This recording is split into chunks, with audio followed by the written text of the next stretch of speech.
Bueno, muy buenas noches para todos y para todas. Les cuento que sí me tenían asustado, pero ya me logré tranquilizar con ese último renglón que me escribió por allí María. Menos mal. Buenas noches para todos y para todas. Bueno, el tema que vamos a trabajar el día de hoy, pues considero yo es un tema, para mí ha sido muy importante porque en el momento que, digamos que hago conciencia, que me doy cuenta que esto es muy clave, y es decir, que el inconsciente finalmente es el que está de una u otra manera al mando, al comando de las decisiones nuestras. Entonces, pues de una u otra manera lo que tenemos que tratar de hacer es interpretar ese inconsciente y cómo funciona. Que de hecho, si decimos que hay un lado consciente nuestro, necesariamente pues estaría su parte complementaria, que sería el inconsciente. Nos hemos dedicado mucho a lograr comprendernos desde la razón, desde el consciente, pero hemos descuidado un poco ese inconsciente. Es probable que el tema también para algunos pues sea cercano. Espero que si es así, pues sea muy complementario a la información que ya de pronto tienen o manejan. Y si no es así, pues espero también poder aportarles a ustedes en este sentido, pues en ese camino que mencionaba Marianne, en el sentido de hacernos conscientes del papel que estamos jugando en este plano. Yo digo que la tarea nuestra como seres humanos en el momento que logramos nuestro proceso de manifestación en este plano es precisamente darnos cuenta que es, por un lado somos materiales, que tenemos un cuerpo físico, pero que ese cuerpo físico ha sido el proceso de manifestación de una conciencia que quiere que volvamos y retornemos al origen, es decir, que volvamos nuevamente a lo inmanifestado, al campo de las infinitas posibilidades. Con esta introducción, te pediría por favor, Marianne, o quien esté de pronto a cargo, si podemos colocar las diapositivas de PowerPoint. Muchas gracias. Esa creo que es la última. Entonces nos devolvemos a la primera, por favor.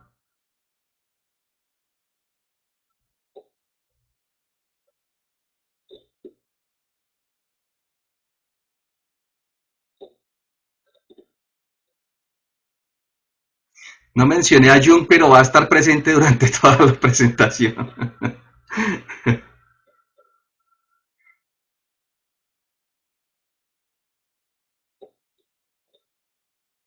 Bueno, como les dijo Marian, he construido un programa que se llama Evolución con Ciencia, y como lo ven allí la palabra con está con un guioncito y ciencia allí seguido, y la idea es precisamente para jugar bien con ese parámetro de la razón, y también lograr involucrarnos desde algo un poco más abstracto, que es lo que nosotros concebimos como espiritual. Entonces este programa lo que intenta es entregar herramientas y permitir metodologías que nos vayan acercando a ese encuentro con nosotros mismos. Y el programa está dentro de la institución que yo tengo, que se llama Cosmos Tao, y como lo pueden ver, Cosmos viene del griego, que significa recoger todo lo que puede significar el universo, y fundamentalmente estaba parado en los cuatro elementos metafóricos que representaban a la naturaleza de todo lo conocido, de la realidad, que eran el fuego, el aire, el agua y la tierra,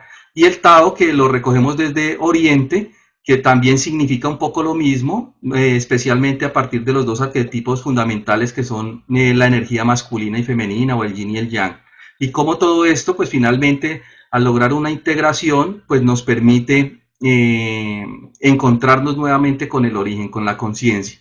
Entonces, desde allí es que vamos a ver esta conferencia que forma parte del programa. Podemos pasar a la segunda, por favor.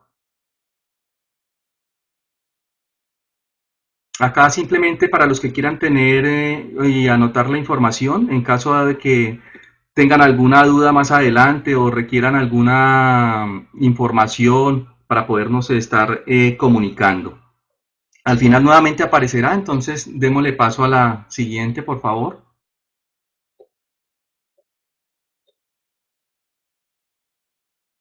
Siguiente, por favor. Perfecto, ahora la otra. Eso ahí. Les voy a pedir un favor.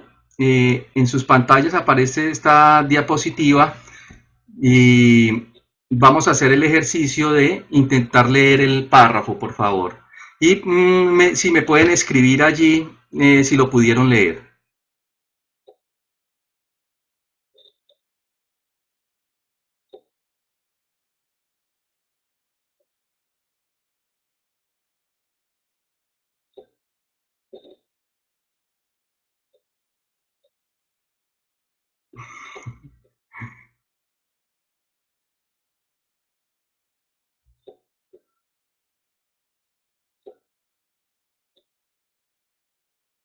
Y veo que lo están leyendo bastante rápido.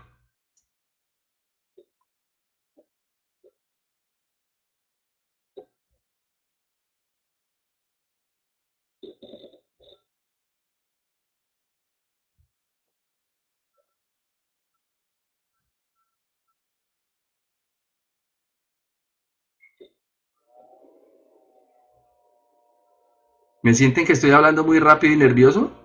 ¿Quién habla por allí? ¿Gabriel?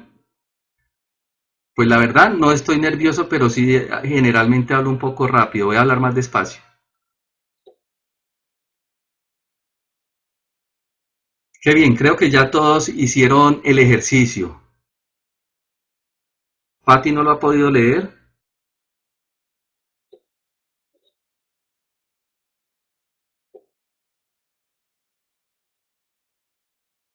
Listo. Pues les cuento que no cumplieron con el objetivo del ejercicio. Por acá alguien dijo no pude leer. ¿Qué pasó con Luciana?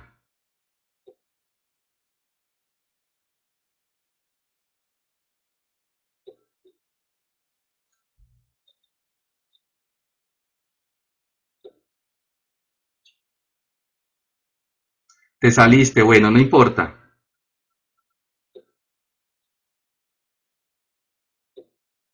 Listo, vamos a continuar.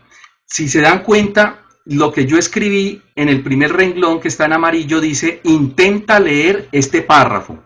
Si intentáramos leer, se leería de la siguiente manera, más o menos. El cerebro no le itnersea el orden de las lerats de una palabra. Si se dan cuenta, eso sería leer. La pregunta fue, ¿qué pasó en nuestro cerebro que tradujo eso en términos más entendibles y qué fue lo que pasó y cómo se hizo? ¿Sí? Si se dan cuenta también, en el segundo párrafo, aclaramos mucho el sentido de esta conferencia. Dice, eso mismo sucede con nuestras vidas, el inconsciente recurre a lo ya conocido, nuestra historia familiar, para sobrevivir, hasta que seamos conscientes de nuestro potencial creativo. Este es nuestro punto de partida.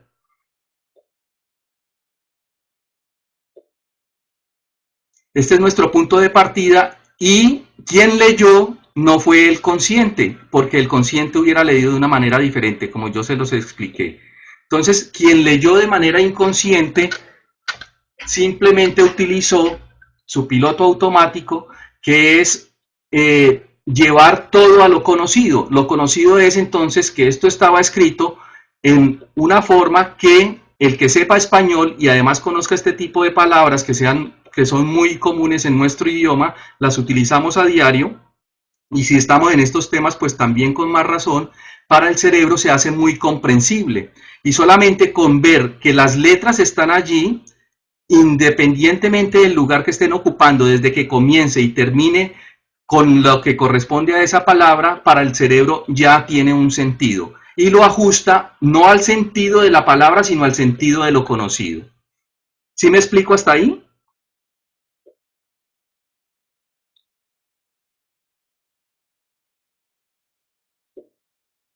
Perfecto. Entonces, ahora vamos a pasar a la siguiente diapositiva y esta diapositiva para mí también fue muy ilustrativa.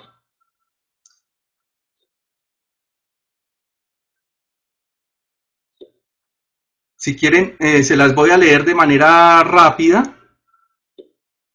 para que entendamos el sentido que ella tiene. Y dice lo siguiente: porque sabemos que la ley es espiritual, pero yo soy carnal, y estoy vendido como esclavo al pecado, y ni siquiera entiendo lo que hago, porque no hago lo que quiero, sino lo que aborrezco. Pero si hago lo que no quiero, con eso reconozco que la ley es buena. Pero entonces, no soy yo quien hace eso, sino el pecado que reside en mí, porque sé que nada bueno hay en mí, es decir, en mi carne. En efecto, el deseo de hacer el bien está a mi alcance, pero no el realizarlo. Y así, no hago el bien que quiero, sino el mal que no quiero. Pero cuando hago lo que no quiero, no soy yo quien lo hace, sino el pecado que reside en mí. De esa manera, vengo a descubrir esta ley. Queriendo hacer el bien, se me presenta el mal, porque de acuerdo con el hombre interior, me complazco en la ley de Dios, pero observo que hay en mis miembros otra ley que lucha contra la ley de mi razón, y me ata a la ley del pecado que está en mis miembros. ¡Ay de mí! ¿Quién podrá librarme de este cuerpo que me lleva a la muerte? Gracias a Dios, por Jesucristo nuestro Señor. En una palabra, con mi razón sirvo a la ley de Dios, pero con mi carne sirvo a la ley del pecado. Eso está en Romanos 7, 14, 25. Traje esta cita bíblica, sobre todo en un sentido de la angustia de un ser humano que está muy preocupado por cómo está funcionando con relación a la realidad que vive y cómo no puede gobernar la realidad desde la razón y se comporta de una manera de la cual él no puede tener autonomía. Y claramente está expresando allí esa división que hay entre el consciente y el inconsciente. Les cuento que esta cita bíblica es escrita por Pablo en el año 50 después de Cristo. Imagínense en que en esa época está haciendo esta reflexión tan profunda. Y yo creo que es la reflexión de todo ser humano, ¿no? En ese sentido, yo traté de hacer la traducción para que la podamos entender en términos un poco más contemporáneos y en esencia sería lo siguiente, se las voy a dejar allí para que ustedes mismos la puedan ver, no la voy a leer, pero solamente quiero que se den cuenta que allí hay toda una representación entre el inconsciente y el consciente y cómo finalmente, si no logramos entender, comprender cómo funciona, cuál es la dinámica del inconsciente, pues vamos a estar gobernados por él, pero no nos vamos a dar cuenta. Entonces, por favor, pasamos a la siguiente diapositiva.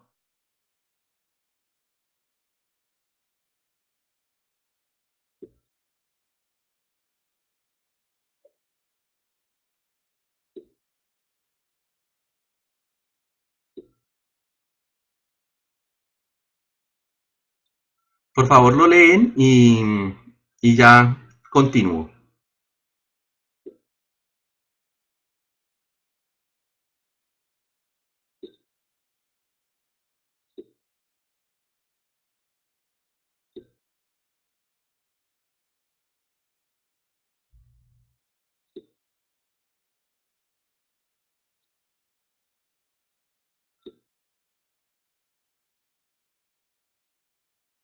Lo verde significa inconsciente, lo azul es la razón consciente y lo blanco es la gran conciencia.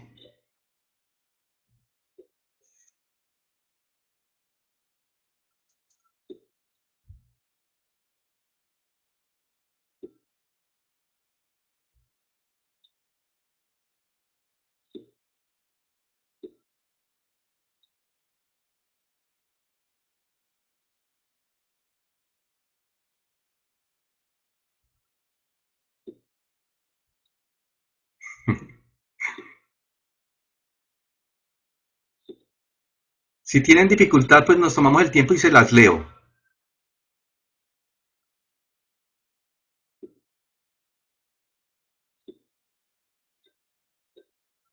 Listo, voy a leérselas, no nos demoramos tampoco mucho. Entonces dice, porque sabemos que la ley es espiritual, entre paréntesis aparece, es el ser, pero yo soy carnal, allí aparece el verde que es inconsciente, y estoy vendido como esclavo al pecado, es decir, lo que debo trabajar y reconocer en mí, y ni siquiera entiendo lo que hago, entonces aparece el azul que es la razón, el consciente, Porque no hago lo que quiero, es decir, lo que pienso, sino lo que aborrezco, el inconsciente, lo reprimido.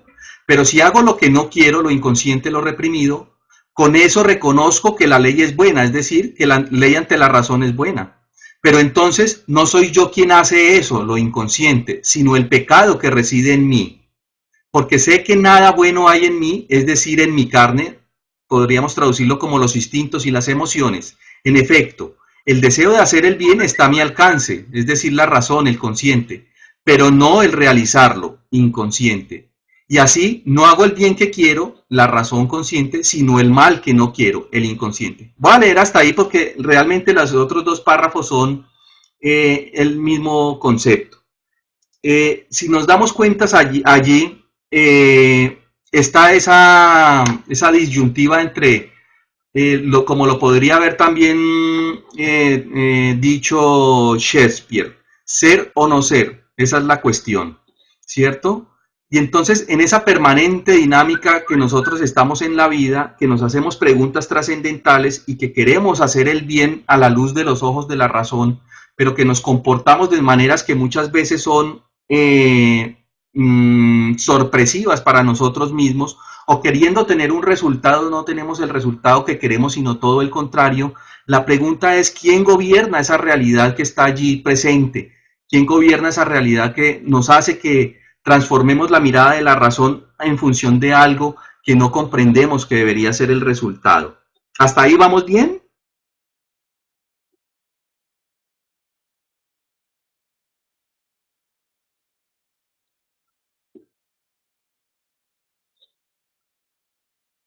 Bueno, pues por lo menos ya casi la mitad dicen que sí. Listo.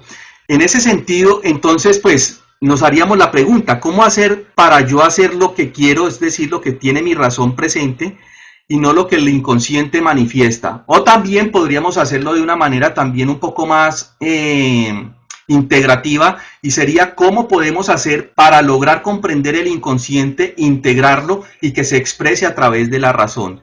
Cuando menciono esta frase es la que de una u otra manera siempre ha definido el camino de la iluminación, el camino de el conocernos a nosotros mismos. Cuando se habla del camino del héroe es exactamente igual. En ese sentido, entonces, podemos pasar a la siguiente, por favor.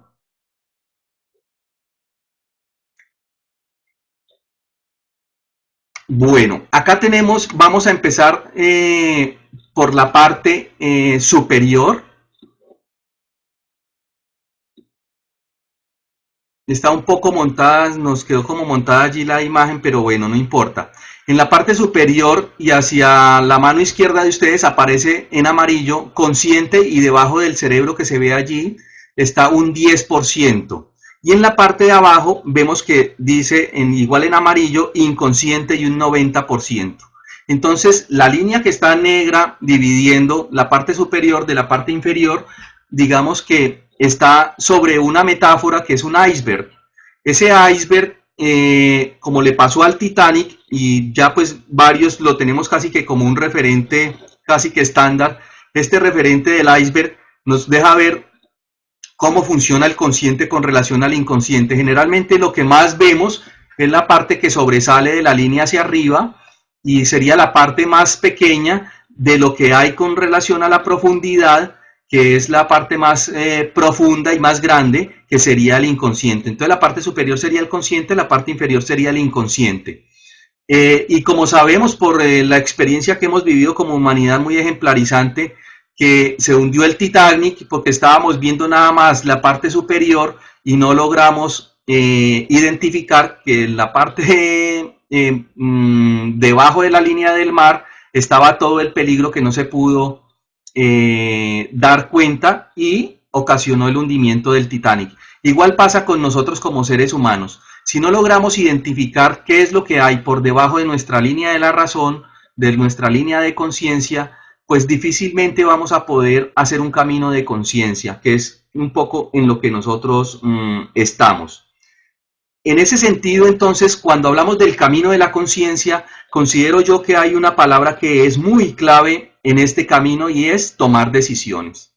Cuando hablamos de tomar decisiones, en el plano en que nosotros nos encontramos y teniendo en cuenta el chakra corazón hacia abajo, Tomar decisiones es entrar en el juego de las polaridades. Vamos a tener que tomar decisiones entre lo bueno, lo malo, el blanco y el negro, el masculino, el femenino, lo que quiero, lo que no quiero, y necesariamente estoy descartando algo, ¿sí? Pero en la medida que yo voy subiendo lo que se encuentra en el inconsciente y lo voy haciendo más consciente y que lo integro, empieza a cambiar también, ya no en función de tomar decisiones, sino en función de experimentar la vida.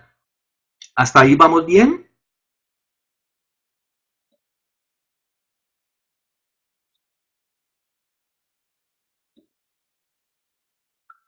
Perfecto. En ese sentido, entonces, vamos a entrar a hablar desde el consciente, lo que nosotros conocemos. Lo que conocemos generalmente es que nosotros pues provenimos de un padre, una madre, y después de un acto de amor o un acto que permitió o se produjo una fecundación, logramos nosotros nacer y en la medida que nacemos entramos en una familia y esa familia pertenece a una cultura, tiene unas costumbres y trae una serie de comportamientos aprendidos que yo empiezo a identificarme con ellos. En la medida que me identifico porque busco, porque tengo una necesidad de una pertenencia a esa familia, entonces yo empiezo a ocultar quién soy en realidad. Y allí es donde empieza a surgir la personalidad. Y personalidad para los romanos traducía exactamente personae, que significa máscara, es decir, lo que yo me pongo para ocultar mi verdadero rostro. Cuando pertenecemos a una familia, entonces cedemos y entregamos nuestro yo integrado y empezamos a dividirnos entre lo que queremos y lo que no queremos, entre lo que nos permite sobrevivir y lo que no nos permite sobrevivir. Pero acá en este componente consciente también tenemos que hay una parte muy importante de nuestro cerebro que es el lóbulo frontal. Ese lóbulo frontal está diseñado para dimensionar el futuro, para traer de lo desconocido a lo conocido, para construir, para hacer manifiesto lo que no está manifiesto. Por eso se encarga, por ejemplo, de la planeación. Cuando hacemos una planeación en una empresa, cuando un arquitecto hace su diseño primero mental, después lo traduce en planos, después lo pasa a una maqueta y finalmente lo vemos manifestado, el lóbulo frontal de nuestro cerebro fue el que se encargó de hacer todos los diseños.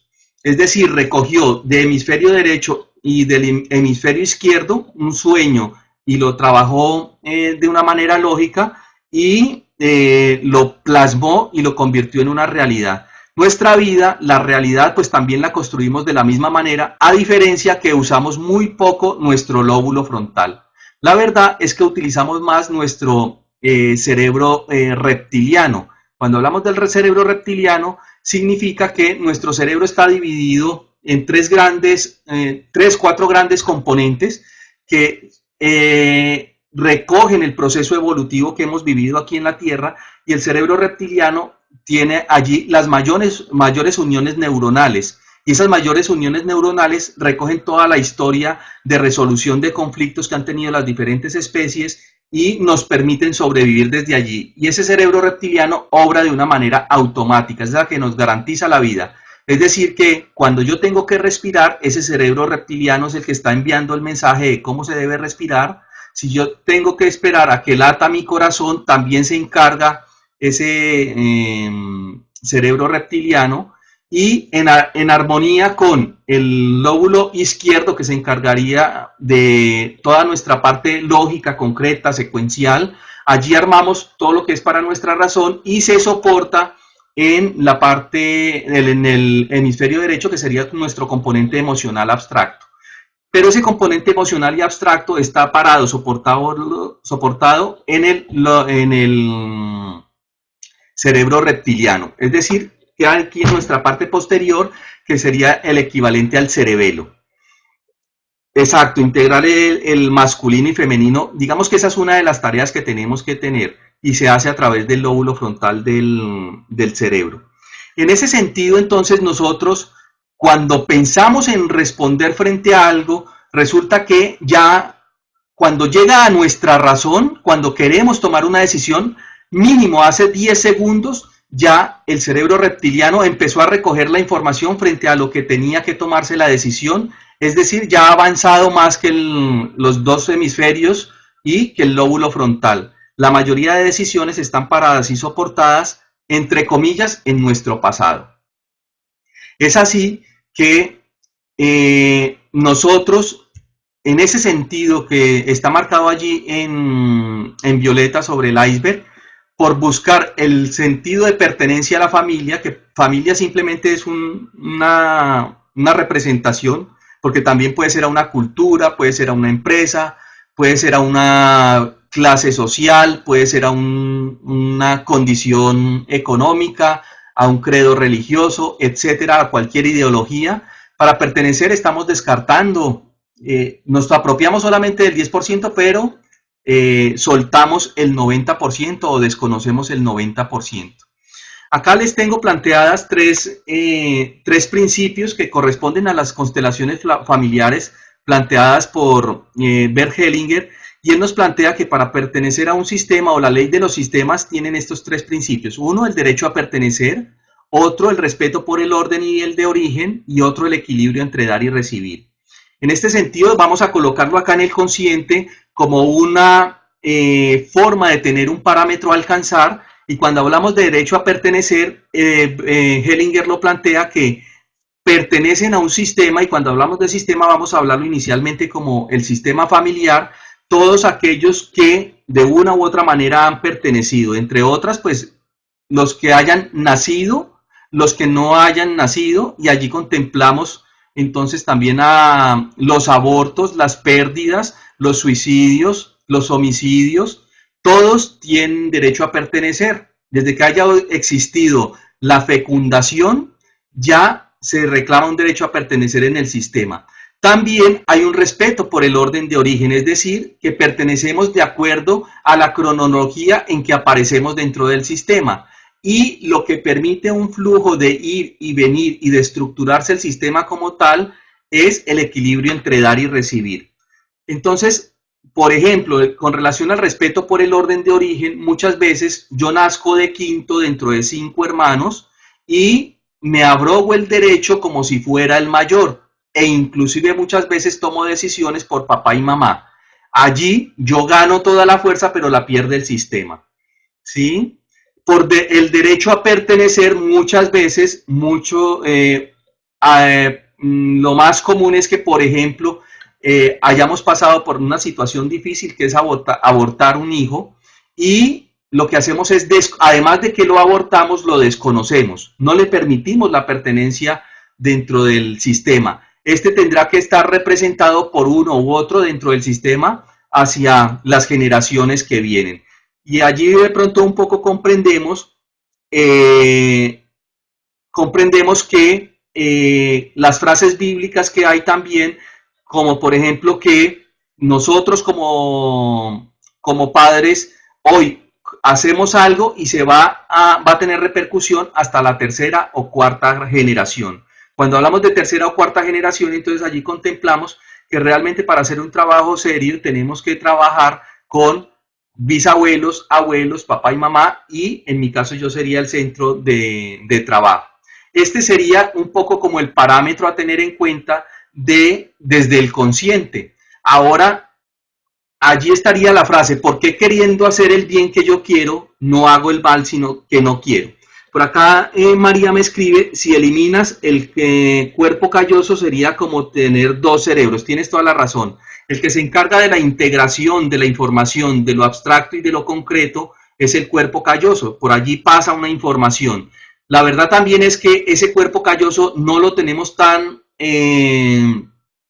bien trabajado conscientemente, y solamente hay la preponderancia de uno de los hemisferios, dependiendo también muchas veces del género al cual correspondamos. No es obligatorio, pero casi que tiene una relación. Es decir, que si yo soy masculino, estaré más parado en la funcionalidad del hemisferio izquierdo del cerebro, que tendría que ver con lo lógico, lo concreto, lo secuencial, y si soy femenino, estaría parado más en el hemisferio derecho, que correspondería a todo lo abstracto, lo simbólico, los colores, por ejemplo, la poesía, todo lo emocional.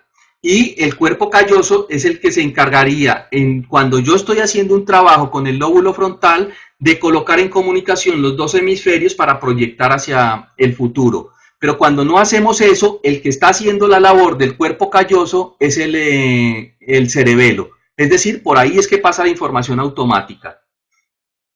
¿Sí queda un poco más claro allí?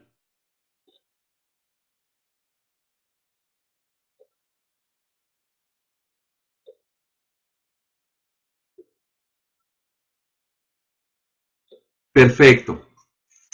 Cuando hablamos allí, cuando ustedes lo plantean, la necesidad de la unicidad es la integración del consciente con el inconsciente. Pero resulta que en la parte superior siempre allí se estaría ubicando el bien y el mal, y generalmente desde ahí queremos identificarnos con el bien. ¿Y el mal dónde lo dejamos?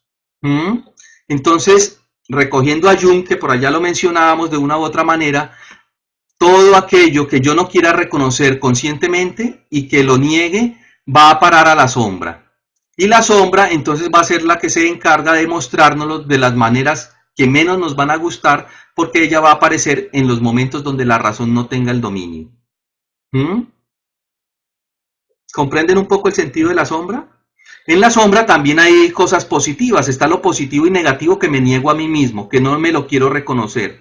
Yo doy el ejemplo muchas veces en el caso de de las personas que les gusta patrocinar la cultura, artistas, los mecenas, ellos patrocinan lo que no han podido identificar o no han querido trabajar o no se han atrevido a enfrentar, que es su propio artista. Entonces lo admiran y lo apoyan. ¿Mm? Y nosotros pues tenemos en la sombra ese lado oscuro que recoge lo positivo, lo negativo, que realmente sería lo que tenemos que integrar para ser completos, completos desde la razón. En ese sentido, entonces, esta sombra, un poco desde donde yo la he trabajado, está recogida en todo lo que está escrito sobre el iceberg en la parte profunda. Entonces, a la sombra enviamos todos los secretos de familia.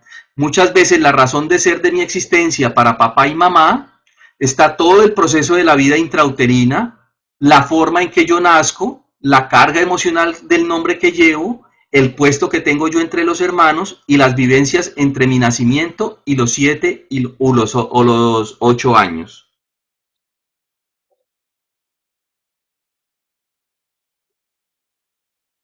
Exacto, la sombra aparece para que nosotros la trabajemos. Hasta ahí vamos comprendiendo, ¿sí?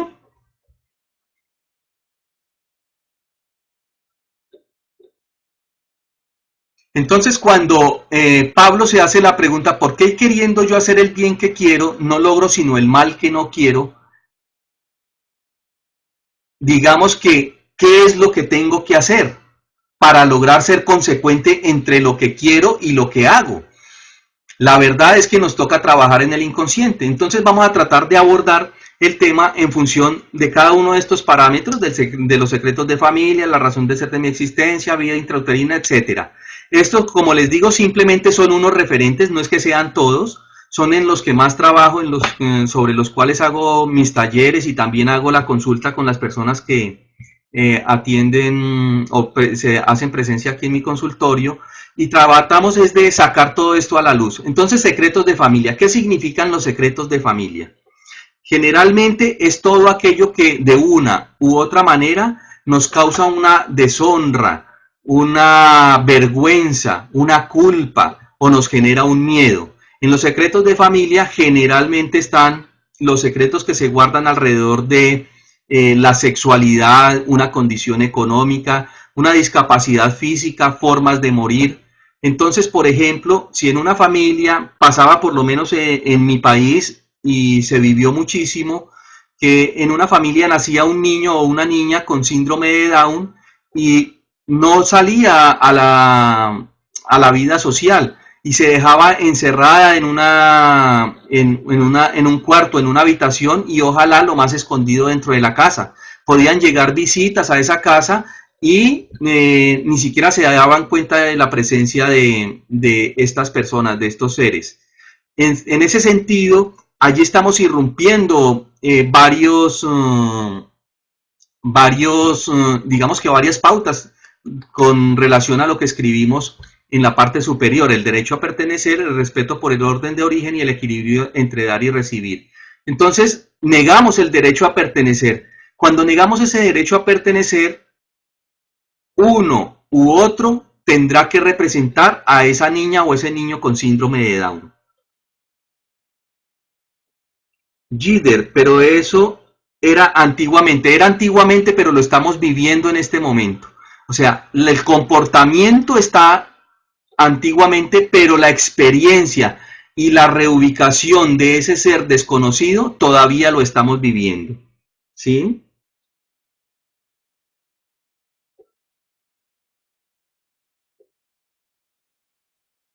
Bueno, ese puede ser un caso. En el caso, por ejemplo, de la sexualidad, el comportamiento de la inclinación, el gusto, el deseo por comportarse de una u otra manera y que es juzgado por la sociedad. Y cuando la gente no se comporta de esa manera que exige la sociedad, entonces se ve como un secreto de familia. En el caso, por ejemplo, de la homosexualidad o diferentes comportamientos con relación a la sexualidad. Y de una u otra manera, nuevamente, eso queda ubicado dentro de la sombra y tendrá que pasar una o varias generaciones hasta que logremos darle una ubicación a ese comportamiento y reconocerlo como algo simplemente como una expresión más de la conciencia. También se da el caso de, por ejemplo, una persona que se suicida. Pareciera que el suicidio genera una culpa en las personas que conviven con la persona que se suicidó, de qué se hizo o qué no se hizo o en qué se excedió para con esa persona, y para no afrontar esa culpa de una u otra manera y no recibir un castigo social, también lo echamos entre comillas como al olvido. En ese sentido, también tendrá que dársele un lugar, y si no se le da el lugar y se le garantiza ese derecho de pertenencia, pues igual también se va a manifestar en futuras generaciones. Sigamos con hasta ahí está como claro el tema de los secretos de familia. Jesús decía hasta la séptima generación, aquí estamos siendo optimistas hasta la cuarta.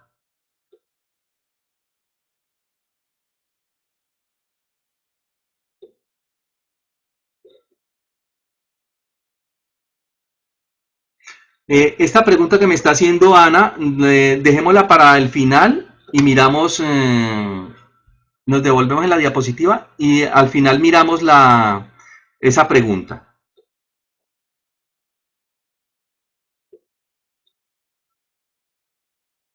Conciencia, memoria celular, genética. Si se dan cuenta, aquí en la parte inferior aparece el ADN y habla de información emocional, transgeneracional y genética. Ya en un momento lo vamos a abordar en la medida que vamos avanzando acá sobre la parte inferior del iceberg. La razón de ser de mi existencia para papá y mamá. Resulta que el inconsciente de padre y el inconsciente de madre está alimentándose, y tenemos que tenerlo como mínimo en cuenta un año antes de la relación vinculante que generó nuestra existencia. Lo pongo en mi caso personal. Para yo poder hacer un trabajo conmigo, hice un trabajo con mi papá y con mi mamá de saber qué estaban viviendo ellos emocionalmente, económicamente, socialmente, culturalmente, ideológicamente, un año antes de que tuvieran la relación que permitió mi existencia. ¿Mm? Ahí ese contexto está alimentando la información del ADN. ¿Mm? Porque el ADN no es la información genética. La genética es la expresión de las emociones que cargamos y de la forma como resolvemos conflictos, y se genera un mecanismo, una forma de adaptación que está expresada a través de un cuerpo físico. En ese sentido, entonces, la razón de ser de mi existencia para papá y mamá es muy importante y es muy influyente en las decisiones que nosotros tomamos. Esa razón de ser para papá y mamá, por ejemplo, pongámoslo en el caso de lo femenino, una mujer que siente que la forma de estar cerca del hombre que ama es a través de un hijo. Entonces, logra una relación vinculante, una relación fecundante, y en ese sentido, el hijo que viene ya con, lo llamaríamos un proyecto sentido de vida. Ese proyecto de sentido, ¿qué significaría para ese niño? Una misión a cumplir. ¿Cuál sería la misión a cumplir para ese niño desde la luz de los ojos de mamá cuando decide tenerlo para estar cerca del hombre que ama? Si de pronto me pueden escribir allí algo.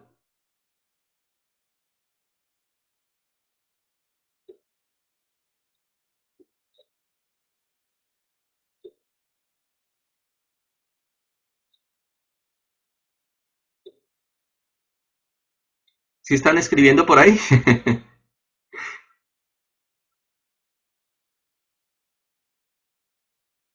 Transmitimos al feto lo que somos nosotros, sí, así es, lo que somos especialmente en el campo emocional.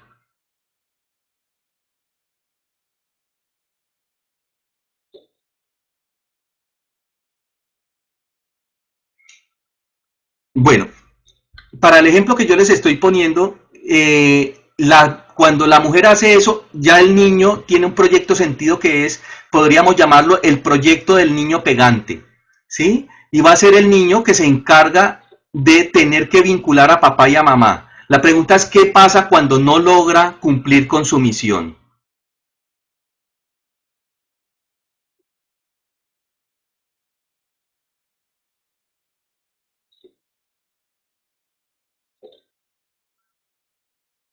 Generalmente, cuando muchas personas tienen éxito económico, tienen un reconocimiento social, culturalmente están bien, intelectualmente están bien, pero resulta que aparece una depresión. Es una de las formas de expresarse que no estoy pudiendo cumplir con mi propósito, que era ser el hijo pegante. Y entonces estoy viviendo una situación en la que papá y mamá de pronto se están separando, y como se están separando, yo no he podido cumplir con mi misión de vincularlos. Todo el resto, no importa ese contexto, como no cumplo con la misión, ya no tiene sentido mi vida. Y la depresión, en términos de la biodescodificación, sería es precisamente eso, no tener un proyecto de vida. Es decir, que cuando una persona tiene un problema de depresión, la mejor solución es armarse su proyecto de vida, ver por lo menos 8 días adelante en la vida algo para hacer. Si no son 8, pues que sean 3, pero que haya un futuro cercano para alcanzar. Eso nos ayudaría con la depresión. En el caso de los niños que están viviendo esta situación, uno también los puede reconocer en el colegio o en diferentes áreas o espacios sociales de compartir, que son los que se encargan de unirlos a todos, de unir a todo el mundo. Entonces arman la fiesta, arman el paseo, arman la comitiva, etcétera. Ellos, digamos que de una u otra manera, están representando este tipo de proyectos, en la medida que veamos que cuando no sale el paseo, o no sale la reunión, no sale la fiesta, se depriman o se ponen muy tristes. Allí estaríamos viendo que no están cumpliendo con su proyecto sentido de vida. Este es simplemente un ejemplo. Por ejemplo, en el caso que mencionaban antes, que hubo el intento de abortarlo, pero que no se abortó. De hecho, la capacidad de aceptar la vida está en manos de la madre. Muchas veces el padre obliga a la madre a abortar, pero la que toma la decisión es la madre. Acá, digamos que en aras de la conciencia es una situación a vivir, una situación a trascender, que posiblemente generaciones atrás vienen en estos ciclos repetitivos, y que después de estos ciclos repetitivos lo que estamos precisamente experimentando es que llegue a alguien con conciencia y rompa con el ciclo. Es decir, alguien, ya se vienen aborto tras aborto, generaciones tras generaciones, repitiéndose el ciclo, unos seres representando a otros, hasta que alguien haga conciencia y diga, hasta aquí rompemos con el ciclo de los abortos. Los abortos espontáneos no existen. Para el inconsciente no existe un aborto espontáneo.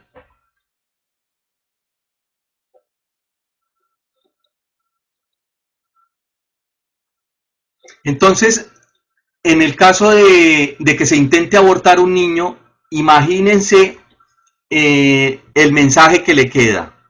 ¿sí? No soy digno de participar en la dinámica de la vida. Entonces soy un excluido y como excluido buscaré o generaré espacios, mecanismos que me estén atrayendo hacia la muerte. ¿Sí? Muchas veces los deportes extremos tienen que ver con eso. Muchas veces el consumir licor, el consumir drogas, tienen que ver con eso. La anorexia tiene que ver con eso también en muchos casos. Entonces, cuando no logramos un sentido de pertenencia que nos reconozcan, pues estaremos buscándolo de una u otra manera inconscientemente a través de las actividades que realizamos en el cotidiano de la vida.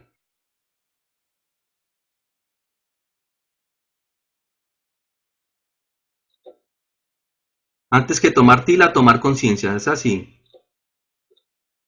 Bueno, entonces es muy importante esa razón de ser de mi existencia para papá y mamá. Digamos que también puede ser el caso contrario, el hombre que obliga a la mujer a tener un hijo para tenerla ahí, amarrarla a él, para que no se le vaya, para que esté entretenida criando y cuidando el hijo, para que no se le vaya de su lado porque es un hombre muy celoso. Igual, allí el proyecto sentido que tiene este niño es de tener que estar atado a la madre y estar bajo la dirección del padre. Y en la vida cotidiana también eso va a tener su traducción, ¿no? Una traducción en el sentido de que estaré siempre sometido a una autoridad y que además de estar sometido a esa autoridad no tengo la capacidad de tomar decisiones por mí mismo, sino que espero a que las tomen por mí. Y muchas veces eso lo vivimos dentro de las familias, pero no reconocemos y pensamos que es obra de la razón y es precisamente la manifestación de una sombra que sería lo que tenemos que reconocer en esa historia genealógica, en esa historia familiar.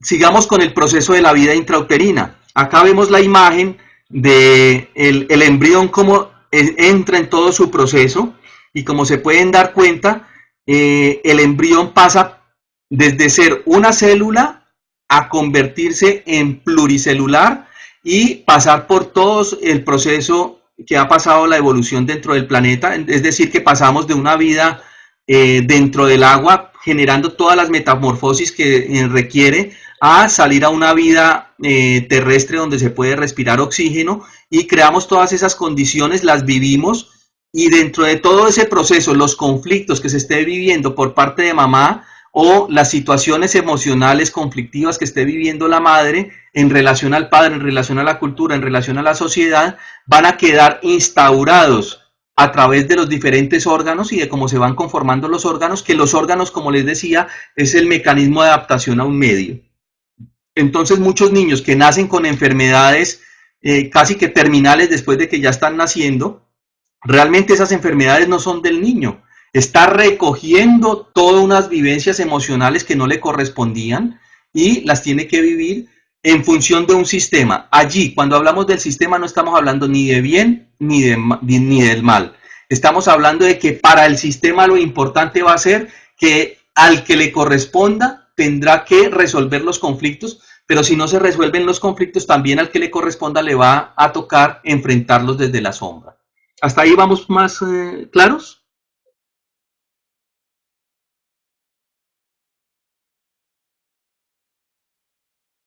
Cuando no se forman correctamente los órganos, habría que ver qué órgano es el afectado y cada uno de esos órganos estaría hablándonos de una manera diferente y estaría hablándonos de unos conflictos emocionales muy independientes. Voy a dar simplemente un ejemplo. Vemos que muchos niños nacen con paladar hendido o con labio leporino, ¿sí? Y va uno a ver la historia familiar y en la historia familiar es probable que haya pasado un caso como simplemente a manera de ejemplo, de referencia, que nos puede servir como guía.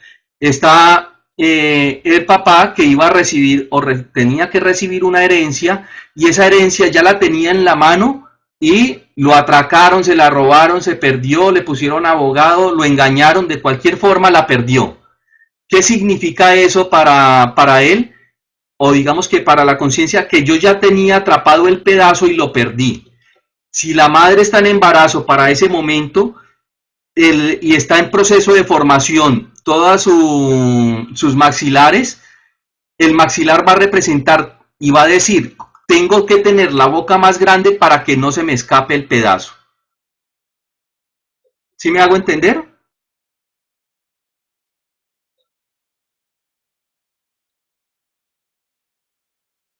Entonces, cada uno de los órganos que resulten afectados después de un proceso de fecundación, el proceso de embrionario, hasta que nacemos, estaría hablando de una emoción en particular. No podemos generalizar, y es así también que todo esto que estamos hablando acá desde esta conferencia tiene que particularizarse, no se puede generalizar. Cada uno tiene una historia familiar, dentro de su historia familiar hay unos secretos de familia que son muy particulares y con unas intenciones también muy particulares. Hay unas razones de ser de la existencia de cada uno de nosotros para papá y mamá que son también muy particulares, y hay todo un proceso de vida intrauterina también muy particular.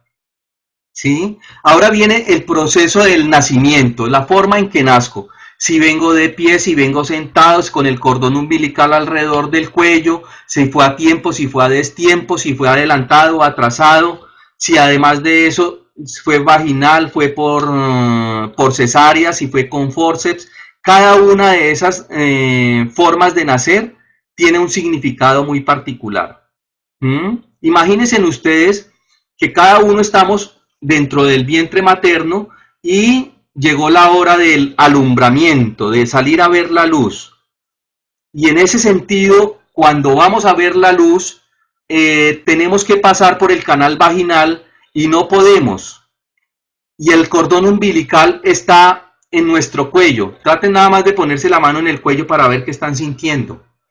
Y está el médico, la médica, la partera, y está tratando de que nosotros nazcamos. De pronto tienen que cortar un poco a la madre para que pueda salir con mayor facilidad, o de pronto nos obliga a hacer una cesárea o una maniobra especial. Cuando venimos y vamos a nacer, la sensación es salir a la vida y debería ser un acto placentero para el niño, tanto para la madre como para el niño. Y des en cuenta toda esa vivencia que ha tenido el niño con el cordón umbilical para nacer, de esa misma manera va a ver la vida. Es una vida que va a ser sofocante, una vida que me va a estar apretando, una vida que me va a estar ahorcando, y va a traducirse metafóricamente en diferentes escenarios. Y yo me pregunto, ¿pero por qué me pasa esto a mí? ¿Por qué tiene que ser a mí? Pues corresponderá a toda una historia familiar y a una serie de conflictos que no se han resuelto. Y vamos a ver, y probablemente también por allá algún ancestro se suicidó ahorcándose. ¿Sí? También puede pasar que nace por cesárea, es decir, no hago el esfuerzo suficiente para nacer, me la pasaré toda la vida esperando a que hagan las cosas por mí.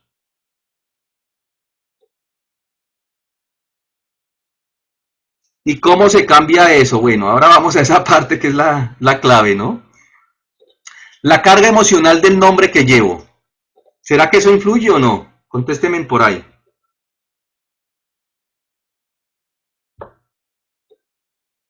Hay muchas formas de nacer, y yo creo que empezamos a particularizar y me queda muy difícil responder todas las preguntas que me hacen.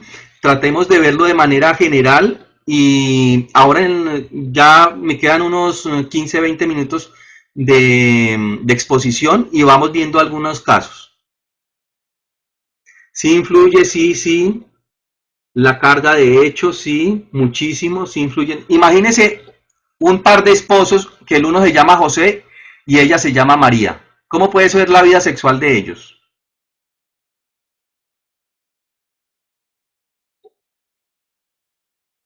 Casi la vida sexual digamos que de unos santos, ¿no? Como hermanos casi, sí. Santa, santa. Hay que ver qué es santo, ¿no? También. Porque si yo esa santidad no, la estoy viviendo desde la sombra, pues es una cantidad de conflictos que no he resuelto. Bueno, no voy a leer lo que escribió Luciana porque no sé quiénes son.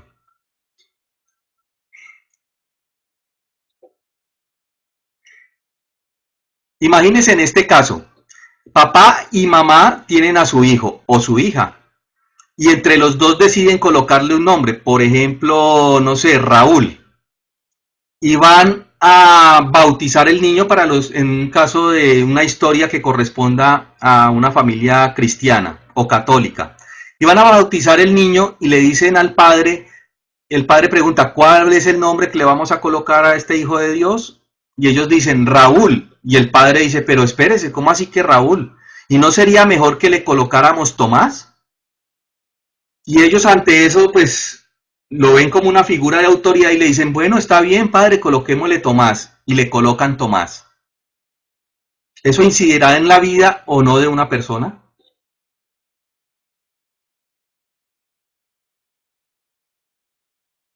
¿Y de qué manera podría incidir? Ahí podemos empezar a hacer nuestros ejercicios de intuición de cómo puede funcionar eso y porque igual nos va a tocar hacerlo con nuestra propia vida, ¿no? Entonces, si papá y mamá no tuvieron la autoridad suficiente para poner mi nombre y la pudo poner un tercero y la colocó desde donde él pensaba y desde donde él le puso la carga emocional para colocarle Tomás porque era adorador de Tomás o de San Tomás, esa carga la lleva ese niño que se iba a llamar de otra manera y quedó llamado Tomás. ¿Mm? También pasa, ¿no? Y en casos muy cercanos, les comento, casi que a nivel de experiencia, le colocan el nombre al hijo o a la hija de, si es por ejemplo la hija, el papá le coloca a la niña el nombre de una exnovia que tuvo que quiso mucho. ¿Será que eso incide o no? ¿Con qué ojos está viendo el papá a la hija? Inconscientemente, estamos hablando, no desde la razón, muy inconscientemente. Sí, hagamos esa claridad. O el caso contrario, la mamá le coloca al niño el nombre del novio que nunca pudo, de su amor ideal. ¿En qué ubicación, en qué posición queda ese niño con ese nombre? Claro que incide, ¿no? Le colocamos el nombre, yo me llamo Edgar, le pongo a mi hijo Edgar y ese hijo mío tiene un nieto y también le colocan Edgar, ¿sí? Como pasa con los reyes. Parte de la razón que se estén acabando las monarquías es porque los nombres están muy gastados.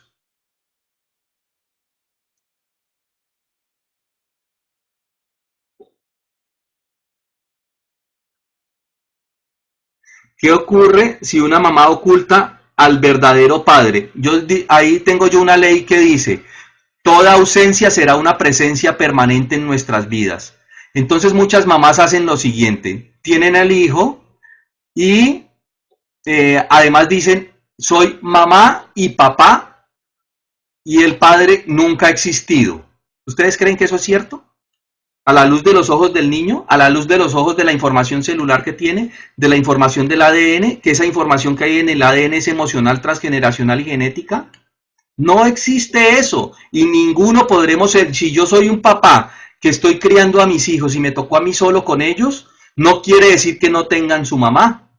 Y tengo que respetar, darle el derecho de pertenencia a esa madre y ubicar a esa madre en el orden que le corresponde y honrarla y respetarla. Es decir, que mis hijos tendrían que saber siempre quién es su madre y yo respetarla a ella porque es la madre de los hijos que quiero. ¿Sí? Cuando no hago eso, pues va a verse afectada nuestra vida y se va a representar en nuestra vida social. ¿Sí? Entonces, el padre que no aparece, que no se le ha dado el lugar, que no tiene un derecho de pertenencia, va a ser una búsqueda inconsciente permanentemente por parte del hijo. Generalmente ese hijo se va a parecer al padre mucho, en todo, y va a representarlo no de una manera también muy agradable, va a representarlo de una manera incómoda hasta que se reconozca al padre. Y cuando no se conoce al padre, pues pasa igual también, ¿sí?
conectar nuevamente. Miren qué interesante y que nos sirva esto como ejemplo para poder hacer lecturas en la vida. ¿Se dieron cuenta en qué momento se interrumpió la comunicación? Es probable que este tema esté resonando para muchos de los que están aquí presentes, incluyéndome, ¿no? ¿Sí?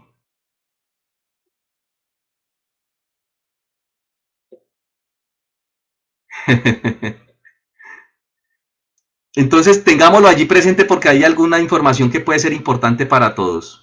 ¿Sí? Entonces ese puesto que tengo entre los hermanos es muy determinante también para la forma como yo tomo decisiones en la vida. ¿Mm?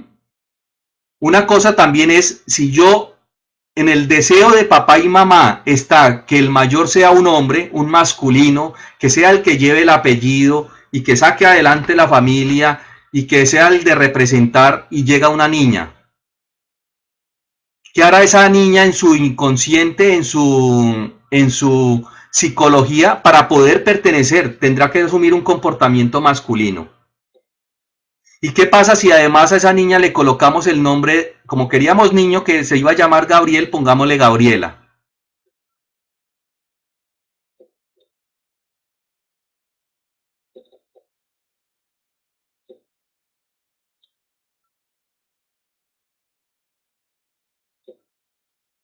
¿Sí? Todo esto es muy importante. Entonces, este puesto entre los hermanos también, imagínense ser el número 13 de los hermanos. Casi que mis hermanos mayores no los conozco. Son mis parientes, pero son parientes lejanos. Y voy a tener como 10 padres encima. Y casi que mi papá y mi mamá biológica ni siquiera voy a tener relación con ellos, porque tengo que someterme a mis hermanos mayores. ¿Cómo la ven? Ahora, imagínense después de nacer, pasar por el proceso embrionario, que me colocan el nombre, tengo un puesto dentro de los hermanos y empieza todo un proceso de vivir. Y mi cerebro está almacenando información al 100%, emocional, intelectual, corporal, cinética, hasta los 7 8 años. Y de ahí en adelante, la vida se va a empezar a vivir en ciclos. ¿Mm? Y esos ciclos van a ser repetitivos. Si me pasó algo a los 4 años, miremos a ver qué nos pasó a los 8, qué nos pasó a los 12, qué nos pasó a los 16.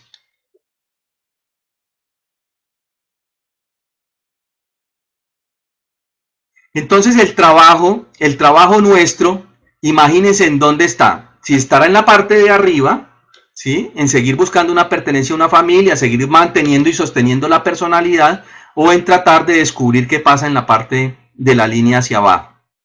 Para lograr meternos en esa profundidad no es fácil. Y por eso el camino de la conciencia es tomar decisiones. Y tomar decisiones de acuerdo a lo que ustedes ya de una u otra manera han ido escribiendo allí. ¿Sí? Si yo me di cuenta que aborté un hijo, ¿qué puedo hacer para reconocerlo? Pues darle un lugar. Metafóricamente lo puedo llamar. Metafóricamente puedo convivir con él, darle un nombre y darle un lugar y un reconocimiento. Pero además de eso, también agradecerle que la vida que tengo, de acuerdo a la intención que yo tuve de abortarlo, entre comillas, simplemente como un ejemplo, si yo decidí abortarlo porque sentía que no tenía las condiciones económicas para poder garantizarle una buena calidad de vida, él sacrificó eso, su vida, para yo poder tener esa condición de vida. Y hoy tengo esa condición de vida, pero no lo reconozco, no me doy cuenta que eso fue así. Si no le doy el lugar a ese hijo, si no le reconozco a ese hijo que lo que él sacrificó que fue su vida para que yo esté bien económicamente, pues voy a perder lo que tengo económicamente, si no lo reconozco. Y muchas quiebras corresponden a eso, muchas pérdidas corresponden a eso, muchos secuestros corresponden a eso. Entonces le damos el lugar, lo ubicamos dentro de la familia, lo reconocemos dentro de la familia, le colocamos un nombre. Entonces cuando le pregunten a papá y mamá, ¿cuántos niños ha tenido usted? ¿Cuántos hijos ha tenido? Pues voy a tratar de incluir a los que no he reconocido. Y si fue uno, si fueron dos, si fueron tres abortos, pues voy a darle lugar a esos tres. Y si tuve el hijo primero que está vivo, después de 3 abortos, ese no es el primero, es el cuarto. ¿Sí es entendible?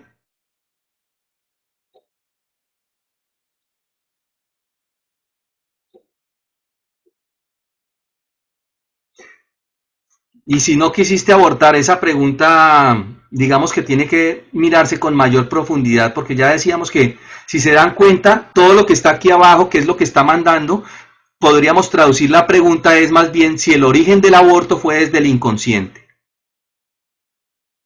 Pues estaríamos dándonos cuenta que de pronto son ciclos repetitivos de nuestra familia y vienen esos abortos desde más atrás, hasta que alguien los reconozca. Y si no, se seguirán repitiendo.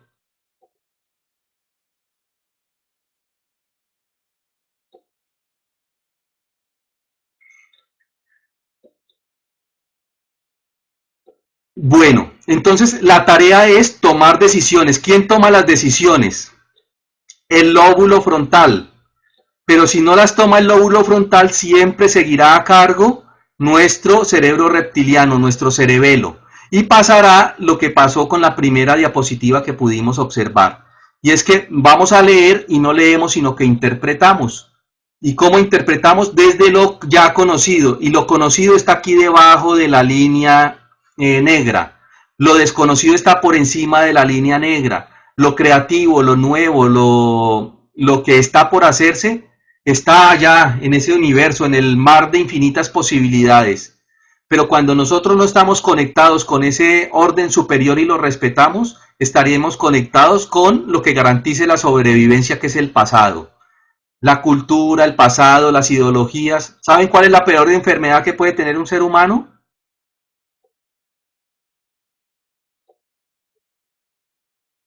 Imagínense que es una ideología, ¿sí? Porque la ideología desconoce a las... Una ideología desconoce 90.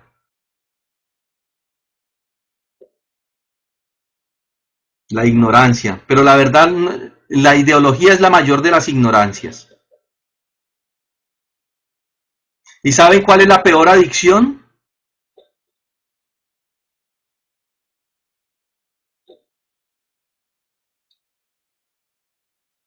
Así es, todo esto también tiene que ver con la física cuántica. La peor adicción es la realidad en términos de física cuántica.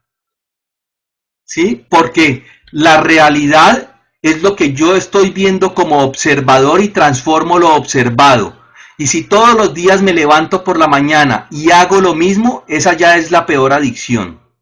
Porque mi cerebro no está diseñado para eso. Mi cerebro está diseñado para desde el lóbulo frontal hacer conocido lo desconocido en términos de física cuántica para los que les gusta el tema.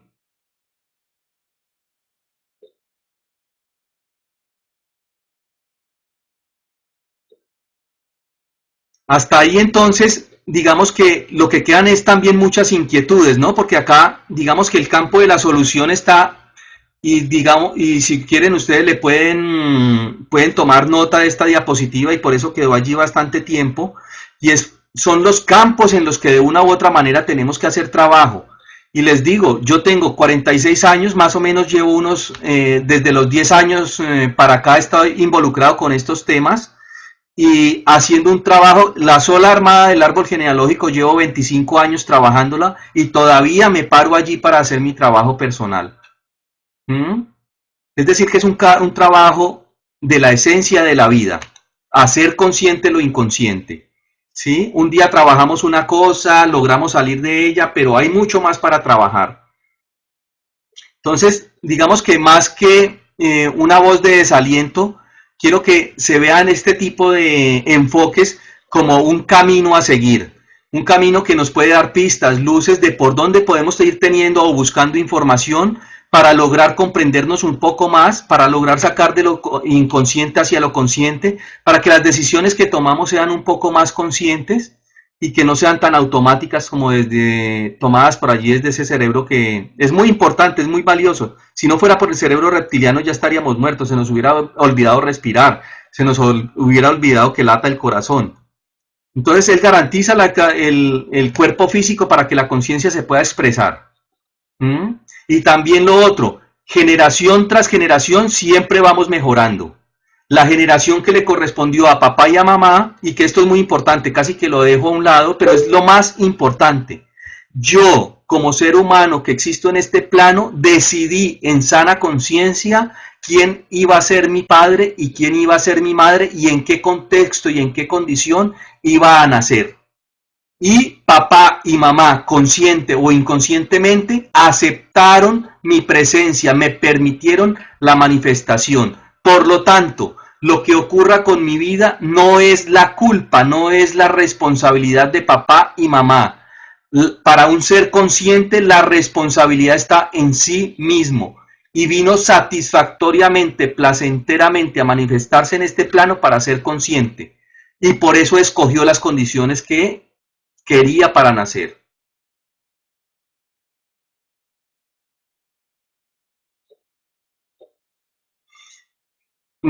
Si les parece, podríamos dejar por acá esta presentación.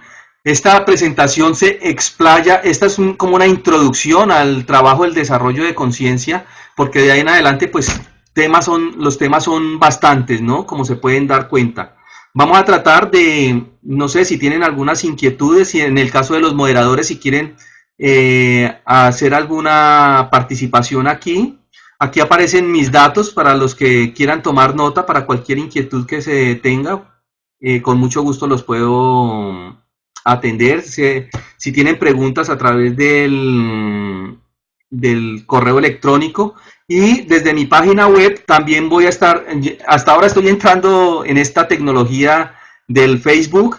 Entonces, los que quieran pueden entrar a la página web de Cosmos Tao y allí inscribirse para que en contactos para yo poderles estar mandando información que la iré subiendo también a Facebook y allí pues también los haré como amigos de la página y les estaré enviando información que voy a sacar como apuntes, noticas y de hecho de las preguntas que hayan aquí y que vayan saliendo pues muchas las podré responder genéricamente para mucha gente que les pueda servir la información y para ustedes en particular para el que la haga.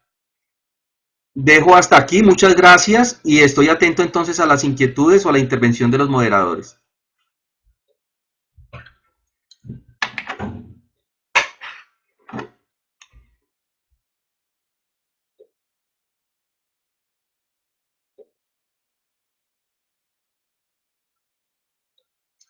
En el caso de lo que estás escribiendo, Luciana, no necesariamente tiene que ver con los abortos, pero los abortos pueden ser los secuestros pueden ser un referente del aborto. No necesariamente, como les digo, esto hay que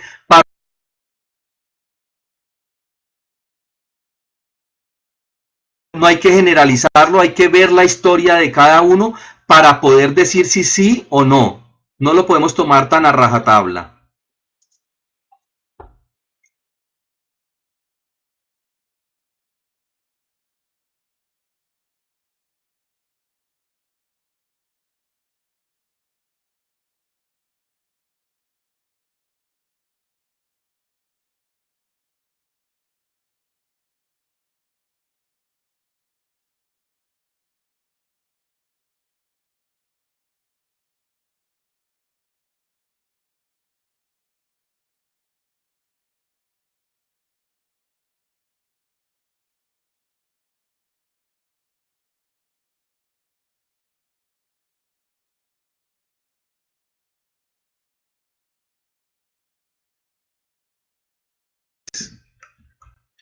El nombre de los padres, claro que sí, es muy importante. Imagínense que eso, o sea, he visto casos donde el papá se llama Raúl, el hijo mayor se llama Raúl Alberto y el segundo hijo se llama Raúl Francisco.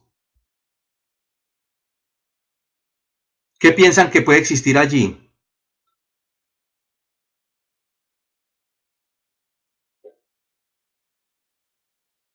¿Cómo era que se llamaba el que se miraba tanto al espejo y que se amaba tanto?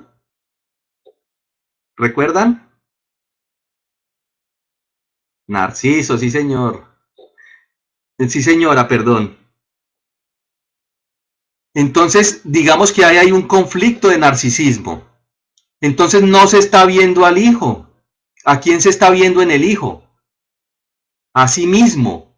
Entonces, generalmente, si mamá le dice al papá, venga, como nació niño, pongámosle el nombre tuyo, no están viendo al hijo, está proyectando esa al marido en el hijo. Por lo tanto, va a haber, entre comillas, una relación incestuosa entre la mamá y el hijo.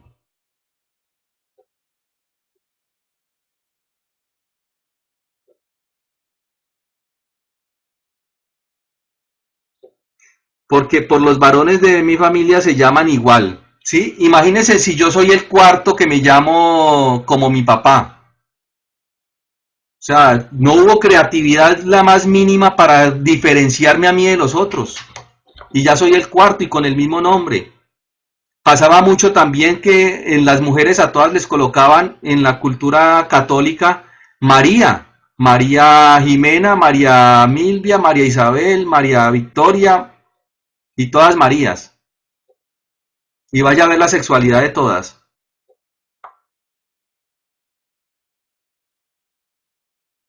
Qué pena por las Marías que hayan por ahí. Pero es una pistica.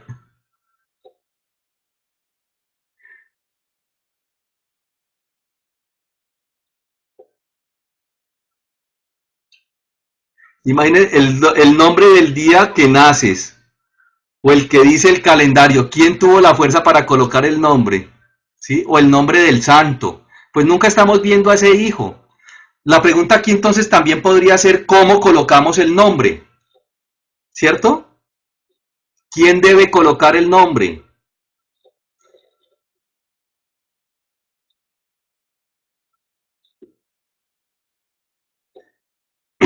Entonces, el nombre, lo más, o sea, desde mi perspectiva, hay muchos enfoques, pero uno debería hacerse en conexión, pensando, sintiendo, viviendo a ese ser que viene. Y la que mejor lo puede hacer es la madre, ¿sí? Y a través de su intuición, sentir el nombre que puede tener ese hijo, sin tener en cuenta los ancestros, sin tener en cuenta el galán de la novela que está de moda o la chica que es la modelo que está de reconocimiento en el momento. Y vamos a tratar de particularizar esa relación y de ofrecerle un sentimiento de respeto y de honor a ese ser que viene y lo vamos a particularizar, le vamos a dar la importancia y vamos a sentir que vibra con él. Debería ser la forma de colocar el nombre y no atendiendo ni a hacerle el honor al papá, ni a hacerle el honor a la mamá o a los abuelos, a los bisabuelos, a la tía que es rica, al tío que tiene muchas haciendas, o al que se murió, que es peor todavía. Pasa el caso, muy bueno para traerlo acá. Nació el niño, se llamaba Ramiro, y se muere a los 2 años. Y vuelve y la mamá queda en embarazo al año de muerto Raúl, y el que viene vuelven y le colocan Raúl. ¿Quién tiene más importancia, el vivo o el muerto?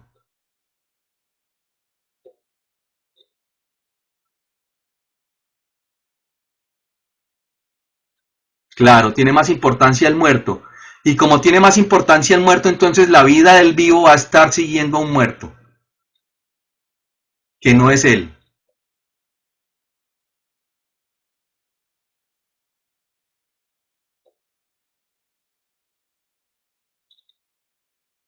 Hay que venerar al muerto, pero como muerto, no a través de un vivo.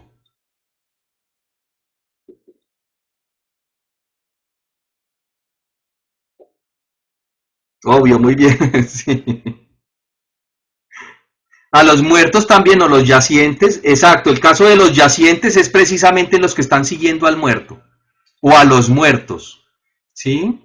Los yacientes se identifican por la forma de dormir, por las vidas que tienen. Hay muchas características. Como les digo, hay muchos temas. De pronto podemos programar más otras conferencias complementarias. Ahí estaremos hablando con Marianne y eso es probable.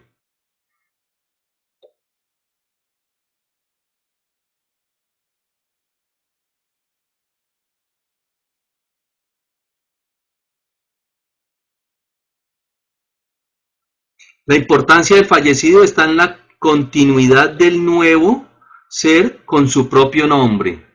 La importancia del fallecido está en ubicarlo en el puesto que le corresponde, honrarlo y respetarlo, independientemente de cómo haya muerto, garantizarle su espacio dentro del sistema. Pero no vamos a reemplazarlo a él de ninguna manera porque es irreemplazable. Por eso tiene además su puesto y por eso además pertenece.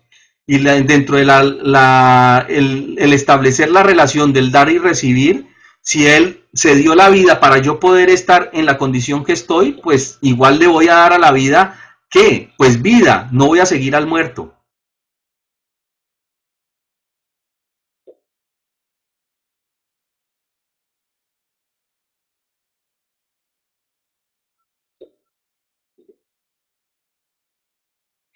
Luciana, ya respondí la pregunta de cómo se le da el nombre al hijo.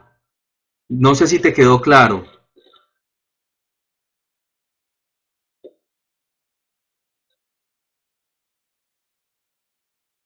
¿Qué pasa cuando dos personas que se relacionan como pareja tienen el mismo apellido y no son familia? Pues si revisamos los árboles genealógicos, la carga del apellido pues también tiene toda una historia. Habría que revisar la carga que tiene como tal ese apellido que está allí repetido y las historias que hay de lado y lado, ¿no? Porque también pasa el caso contrario, que se casan, conozco parejas que el hombre se llama Alex y la mujer se llama Alex también.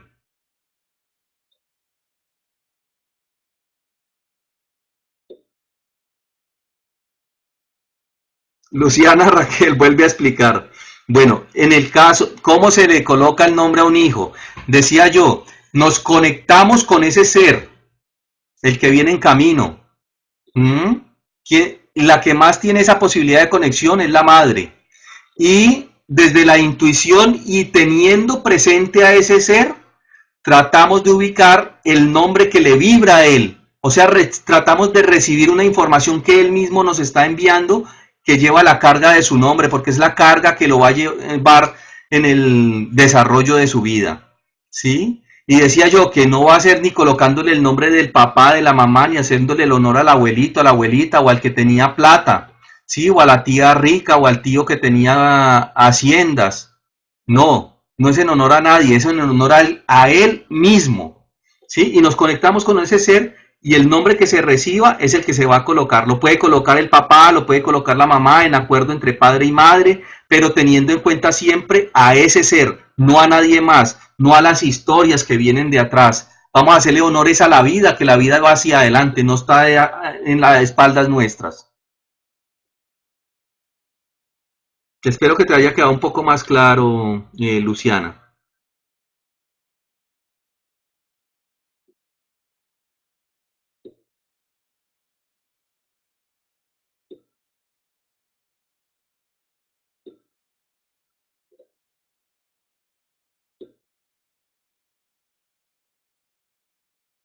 Sí, Ana, tienes toda la razón. Las madres sienten mucho. Bueno, y los padres también estamos entrando en esa sintonía también, ¿no? De sensibilidad. Vamos avanzando en conciencia, por lo tanto se van desarrollando también ciertas sensibilidades, habilidades.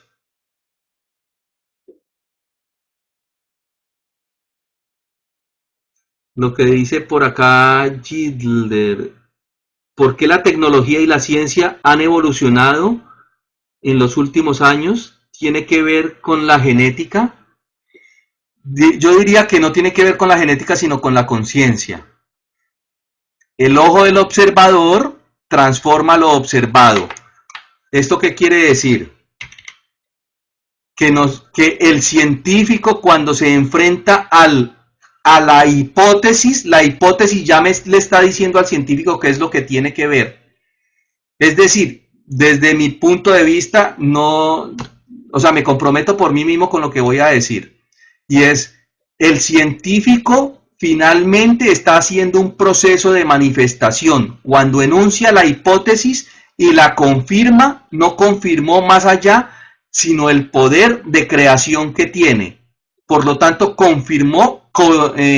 manifestó lo que no se había manifestado. Y cuando se lo hacemos creer al resto de la humanidad, todo el resto de la humanidad lo sostenemos. Por lo tanto, el avance tecnológico, el avance de la ciencia es el avance de la conciencia. Hay muchas formas de leer el avance de la conciencia colectiva. Para mí, uno de esos es cómo nos relacionamos con los derechos humanos.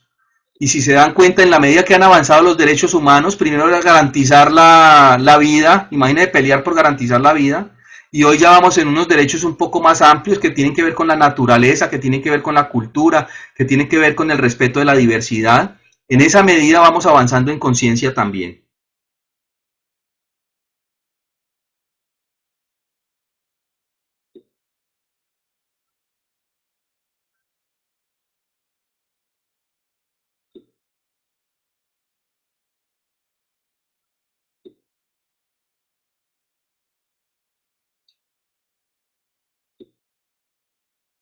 ¿Sí te quedó claro, Gidler? Por lo menos es mi punto de vista, ¿no? Bueno, amigas y amigos, no sé si podríamos dejar por el día de hoy por acá y le entregaría entonces la voz a los moderadores. Voy a colgar acá y estoy pendiente a cualquier solicitud.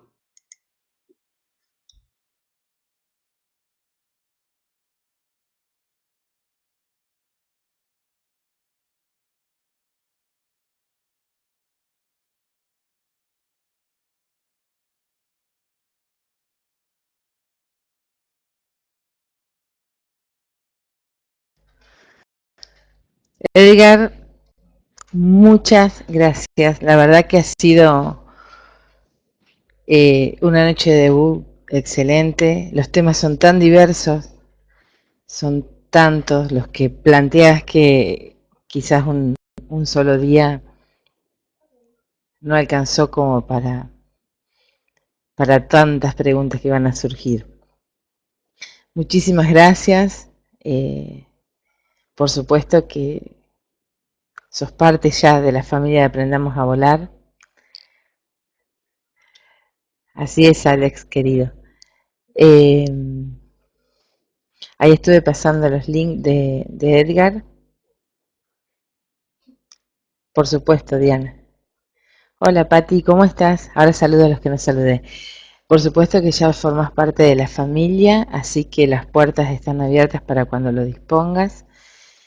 La página de Edgar ya la pasé. La paso de nuevo.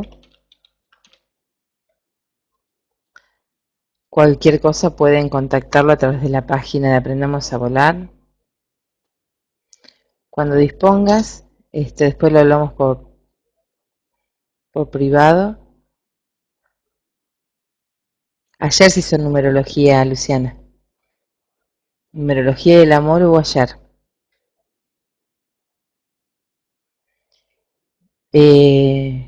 Edgar y Mimi publiquen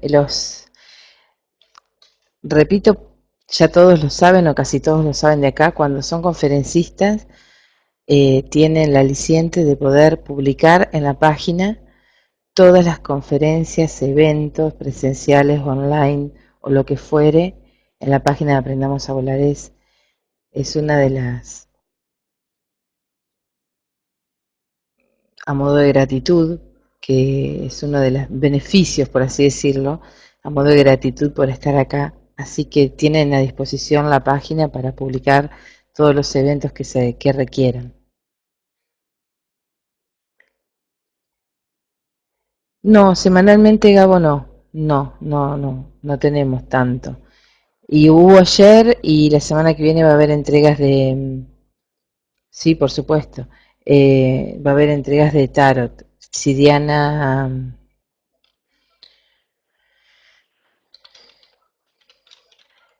está dispuesta, la tercera o cuarta semana tenés abierta la agenda para numerología.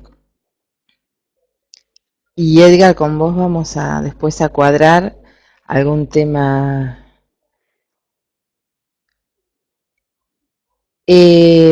Gabriel, creo que es el tarot de los arcanos mayores y menores. No, Lorena.